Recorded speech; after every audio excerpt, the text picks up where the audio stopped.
creatures such as you and I cannot resist the call of revenge.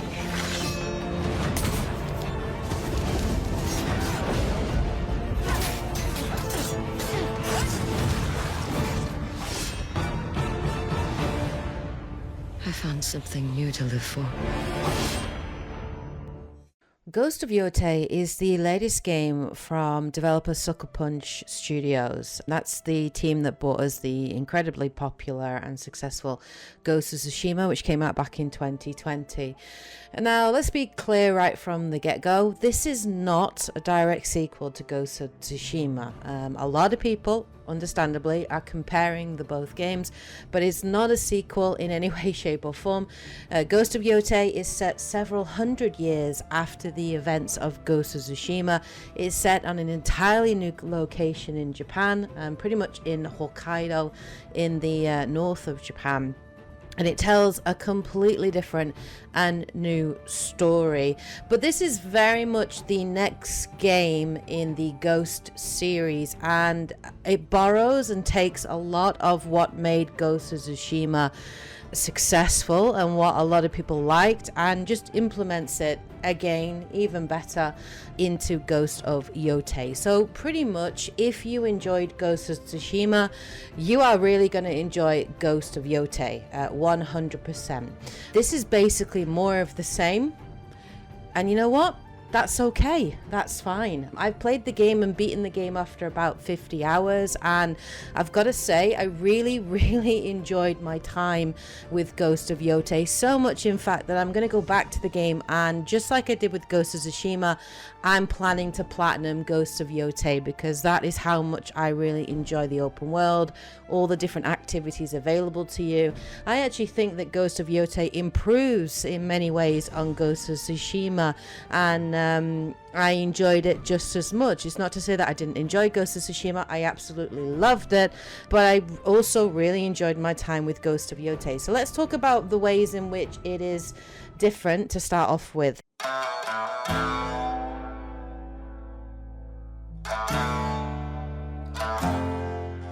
So the story is different. The story centers around the main character called Atsu. Atsu is played by Erika Ishii, who absolutely crashes it in this game. Her performance was absolutely fantastic. In fact, the performance of most of the main cast and side characters are excellent. The voice acting, both Japanese and English, is of excellent quality, and the writing's really, really good. It's a very different tale to Ghost of Tsushima, whereas Ghost of Tsushima was about an invasion, the Mongol invasion of Japan, and pretty much Jin Sakai being the hero that was trying to save his people, and the juxtaposition between being sort of an honorable samurai but also having to take on all these kind of shinobi assassination elements to it. It's a very different story to that.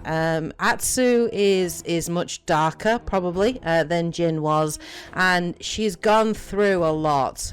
Basically, at the beginning of the game, her whole family is attacked, and she has to witness the brutal death of her family and gets left for dead and pinned up to a burning tree. She then has to flee and survive by herself, and flees to the south of Japan, learns to fight, and then returns to Ezo on a revenge quest, her goal being to kill the Yotei 6 that were responsible for the death of her family. It's a tale we've seen before. It's a very familiar tale, particularly if you enjoy your old school Kurosawa samurai movies. It's a very, very familiar tale, but I really enjoyed it. I thought it was handled very well. It has really good pacing, does the story. It has 3 different acts to it, and we get to sort of see Atsu as she succeeds in her quest for revenge, but we get to see the cost of that and the human cost of it in terms of her relationships. Atsu starts off incredibly cold, standoffish, pragmatic in the way that she takes on bounties. She is a woman on a mission, and anybody who stands in her way is going to get taken down. But as you progress through the game, and particularly as you play the side stories, and especially the stories with the weapon masters, which I'll talk about a bit further on, you really start to see a softer side of Atsu, and she slowly comes to terms with the cost of revenge and ultimately has a bit of an awakening as a character. And I actually found myself incredibly moved by the story. I was definitely invested in the story and also the characters and what happened to them. So I thought the story of Yotei was excellent. A lot of people have been saying it's not as personal as Jin Sakai's tale, that Jin was more of a personal character, more of a hero, that you could relate to him more, and that obviously his conflict between his samurai heritage and his uncle and his having to do what's necessary to save his people, and I agree that's an interesting dynamic and an interesting story, but I don't think Atsu is any less personal. I just think it's a very different type of story that's told here, and I enjoyed the way that it was told, and I thought Erika Ishii did a great job and had really good charisma with the side cast of characters. I thought it was done really well, and I thought the pacing was excellent. It's funny because Assassin's Creed Shadows effectively tries to tell a similar story, but for me that failed because of huge pacing issues in allowing you to tackle your targets in any order. And there is a point in the story in Ghost of Yotei where you take down the snake, and then after that you have a choice between going after the Oni or going after the Kitsune, and you can choose to do those two in any order, taking you into two completely different areas and biomes within Ezo. So there is some degree of choice, but I still thought that the storytelling here was much stronger. We even get to see a little bit of a glimpse into the Yotei 6 and her targets. We get to see a little bit of a glimpse into the world and the NPCs. I think the game does an excellent job of world building. For me personally, going and taking on the Oni first before doing the Kitsune mission is the better way to do it, because there is a particular character that you meet that's quite crucial to Atsu, and I think the Oni story was more impactful, say, than the Kitsune story. So I think it's better to do that first. Not that Kitsune was bad, and there was an interesting character there, and it was kind of cool, but I just think the Oni side of the story is better. So if you're going to play this game through, take on the Oni first. That's what I would recommend to you. But really enjoyed the story. I thought the story was fantastic.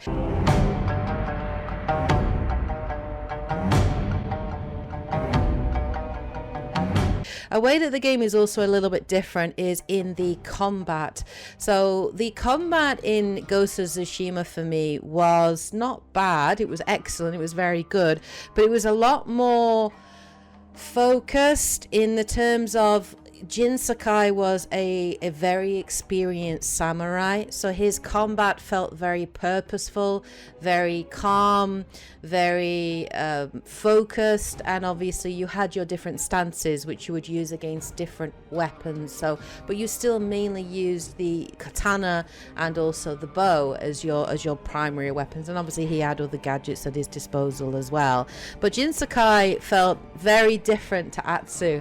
Atsu's combat, for me, I really enjoyed Atsu's combat more than I did Jin Sakai's, and that's just because the combat felt more reactive for me and also incredibly spontaneous. So Atsu is someone that kind of is very reckless, and even within combat it feels that way. It feels that you are kind of outnumbered a lot of the time, and you're very scrappy, and you're just kind of using whatever weapons you have at your disposal, and it very much applies a kind of a Fire Emblem style to the combat. So say for example, if you're fighting someone with a dual sword or a single sword, a katana, then you're better to use your own katana in that situation. If that enemy is using a kusarigami, for example, or even dual blade, then you're better to use a spear in that situation. If your enemy has a shield, then you're better to use a kusarigama, because you can use that to break the shield. So the combat is strategic in a way, because you're better to use certain weapons against certain weapons, and so you're constantly switching between weapons as you're fighting. But then you have a really cool ability where you can basically, if you can make an enemy drop a weapon, you can actually pick up their weapon and throw it at an enemy to kill them if you spec into it, or damage them at least. And you can also disarm enemies as well with certain special attacks, and each weapon has its own varying sort of special attacks and heavy and light attacks, and they have a stamina bar that you have to build up, and when you stagger them you can do more damage and all that kind of thing. I really enjoyed the combat in Ghost of Yotei. I really did.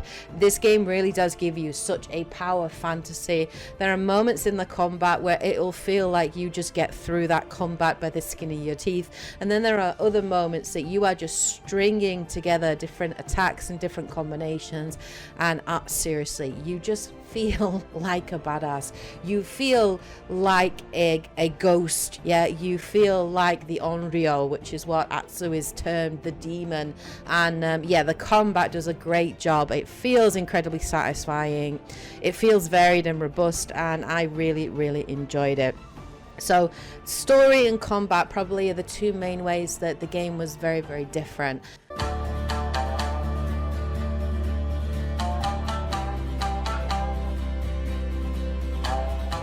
Another brand new component to Ghost of Yotei is the introduction of a wolf companion. So as you start out the game, Atsu comes across this wolf.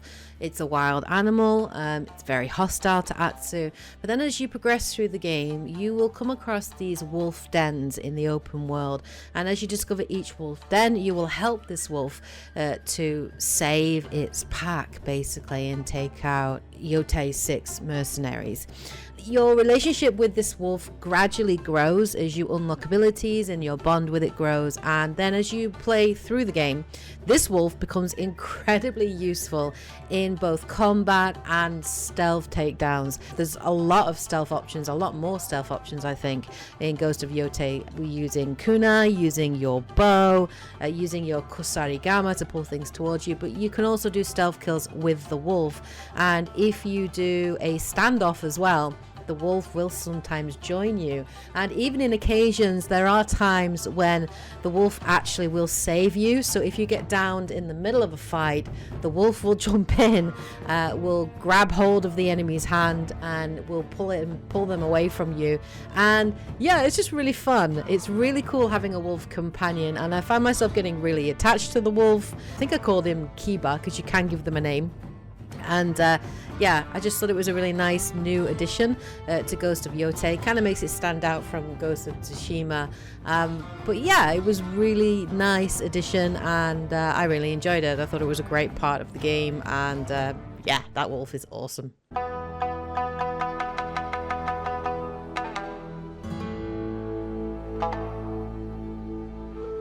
How is it similar? Probably the open world. A lot of what was in Tsushima is in Yotei, but with a slight different twist to it, I would say. So the open world is still the same in that you can travel across it on horseback, and you have this wind that you follow, and it will lead you, to certain objectives if you select it on the map. But it's about exploration and discovery. So you would be, say for example, aiming for a particular quest, but then this little bird will pop up, and if you follow it, it will lead you to something of interest. And there are the same things that we had in Tsushima. So you have hot springs which which you use to increase your max health, and Atsu will also reflect on things, so it'll give you kind of inner dialogue and that sort of thing. There are bamboo bits as well where you can hone your saber skills, and that will give you more spirit energy, which you use to both heal and use abilities. There are fox dens in here, there are shrines in here as well that you can discover, and there are some new things. So instead of the haiku that we had in Ghost of Tsushima, you now can actually paint. You have the ability to paint and also to learn songs for your shamisen, which are absolutely gorgeous. The music in this game is just gorgeous, just absolutely phenomenal. I mean, listen to this.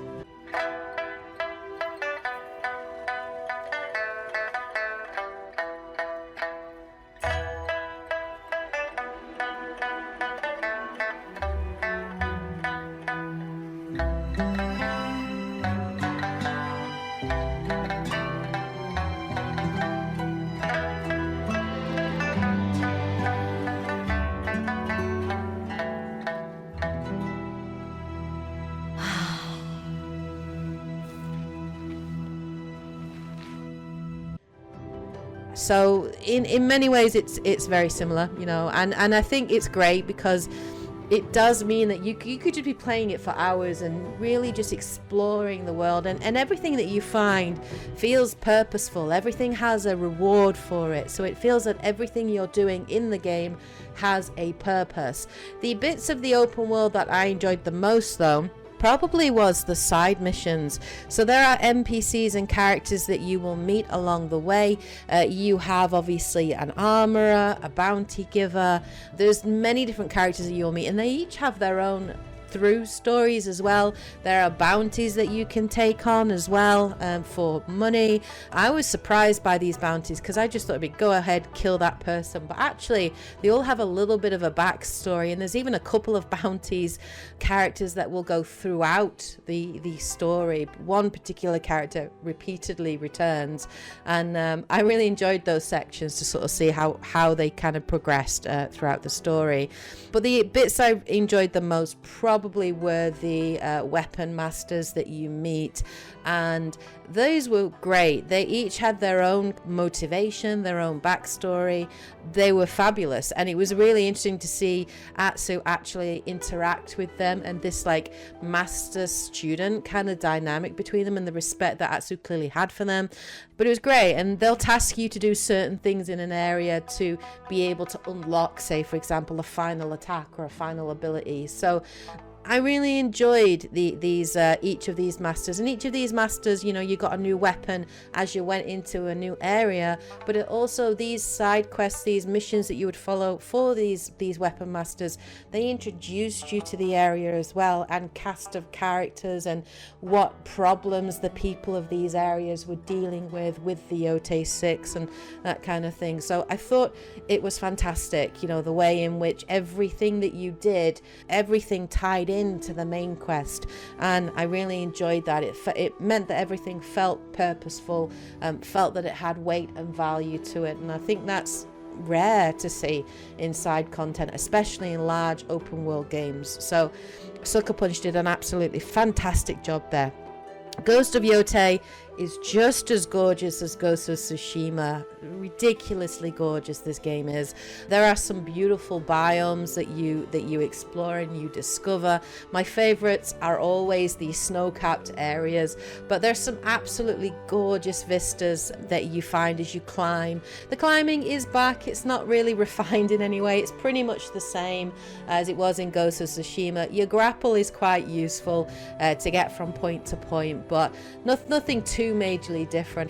I wouldn't say that Sucker Punch played it safe, because I don't think they did. I just think they knew what was best about Tsushima, and they've lent into that incredibly heavily, and I don't think there's anything wrong with that. I think not every sequel has to totally change and introduce something brand new and reinvent the wheel. Like, not every sequel needs to do that, and this isn't even a sequel. It is sort of another spin-off title in the Ghost series, but it's telling its own story, its own cast of characters, so it has the feeling of a Ghost game, a Tsushima game. Of course, you know what you're getting here, but it's also different in its own way as well, which makes it stand out, I think, uniquely to Ghost of Tsushima. But it definitely made me want to go back and play Tsushima again and experience that story. And I still need to go back and play the Iki Island DLC, which I still haven't played.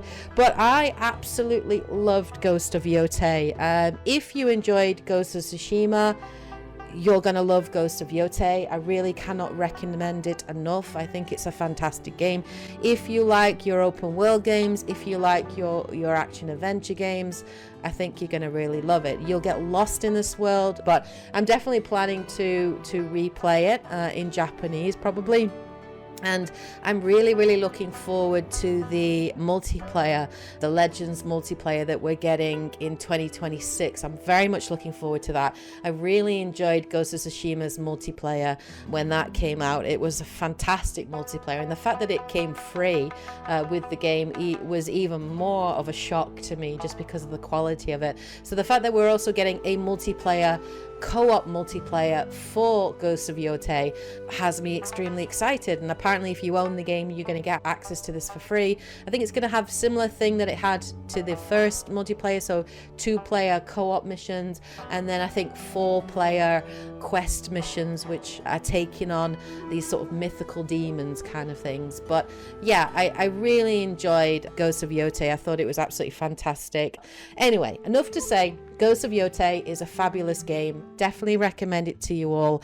If you haven't played it and you own a PlayStation 5, I really do think it is a must-play game if you own a PlayStation 5. I think it is one of PlayStation's tentpole series now, and I'm looking forward to seeing what more Sucker Punch has to come. I'm hoping we'll get some story DLC. I would really love that, because I think there are areas that still need to be explored, but we'll have to see.